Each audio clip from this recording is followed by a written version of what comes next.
কথাবার্তা হচ্ছে প্ররোচনা দেওয়ার কথাবার্তা। ধর্ষণ এবং খুন, ফাঁসি চাই, কড়া আইন, এই সদিচ্ছা দেখিয়ে, কঠোর মনোভাব দেখিয়ে বিধানসভার অধিবেশন ডেকে বিল আনছেন মুখ্যমন্ত্রী, ঘোষণা করেছেন। তো সেখানে কিসের আপত্তি? আইনি যা যা বিষয় সেটা তো আইনে হবে। সেখানে এই অভিযান করুন, ওর বাড়ি যান, ওই করুন।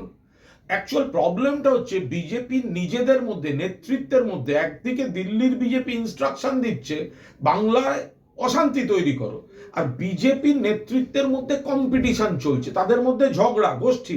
এ যদি অরাজকতার জন্য নবান্ন চলো ডাকে, বিকেলবেলা আর একজন বলছে বাংলা বন্ধ করো। বাংলা বন্ধের দিন আবার অমুক অমুককে দেখা যাচ্ছে না। একজনকে তারা আসন বদলে হারিয়ে দিয়েছিলেন, তিনি আবার গত দুদিন দেখা যায়নি। আবার আরেকজন দেখছেন বন্ধ নিয়ে একজন প্রেস কনফারেন্স করছেন, তাই দু তিন রকম উস্কানিমূলক কথা বলতে হবে। বিজেপি নেতাদের নিজেদের ঝগড়ার জন্য এই ধরনের অশান্তির দিকে বাংলাকে তারা ঠেলে দেওয়ার একটা চেষ্টা করছেন। এগুলো সব রুখতে হবে। বাংলা খবর, আপনার রাজনীতি, আপনার আওয়াজ।